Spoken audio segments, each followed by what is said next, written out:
Hi, this is Congressman Joe Morelle. I am delighted today to have a great friend and someone who's a leading thinker around science and technology. Simon Johnson. Dr. Johnson is an MIT economist, was the chief economist of the International Monetary Fund, has written a number of books, one in particular we're going to talk about, Jumpstarting America, and a brand new book, which he's just authored, and I'm going to ask him to talk a little bit about this. But we had the chance over the last several years to talk about regional economic investments and research and development by the federal government, how that will grow economies in places like Rochester and other mid-sized cities who typically don't get the venture capital private investment that other cities, particularly the sort of the big five metropolitan areas around the country, are getting. So I'm really delighted to have you. Thanks for stopping by. I know you spent a lot of time in Washington, go back and forth between there and MIT, so welcome. Thanks for having me.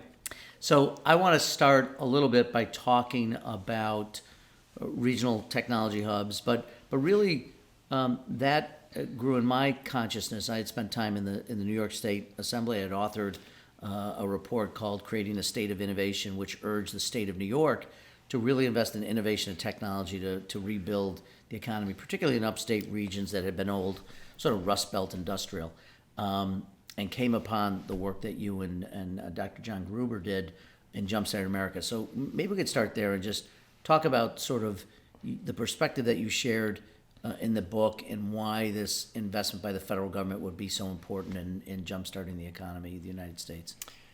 Absolutely. So a real strength of the U.S. historically was we had this massive geography. We had a lot of different places. We had upstate New York, which of course was a powerhouse of the late 19th century, early 20th century. But what's happened over the past 30 or 40 years is that innovation has become much more concentrated in just a few places. So there's the Silicon Valley phenomenon on the West Coast, Seattle, LA a little bit, Boston definitely, New York City to some extent, and also a little bit around DC. But it's very concentrated in a few big places. They're very expensive places to live. It's hard to attract the workers that you need. And why in this enormous country with all these smart people living in so many places like Rochester, why does all the innovation have to be in the megacities? It doesn't. But what's going to tilt the balance back? It's not the private sector. Venture capital is not doing this by itself.